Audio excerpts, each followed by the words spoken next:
চাল নিয়েছি, গোবিন্দভোগ চাল, বাসন্তী পোলাও করব। তার মধ্যে আমি আদা কুচি, চিনি, হলুদ আর গরম মশলার গুঁড়ো দিয়ে এবার ভালো করে আমি মাখবো। এটা লোকনাথ বাবার আরেকটা ভোগ হবে, বাসন্তী পোলাও।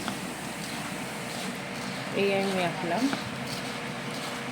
নুন দেবো, নুনটা এখনও দিইনি, এবার নুন দেবো মাখাটা হয়ে গেলে।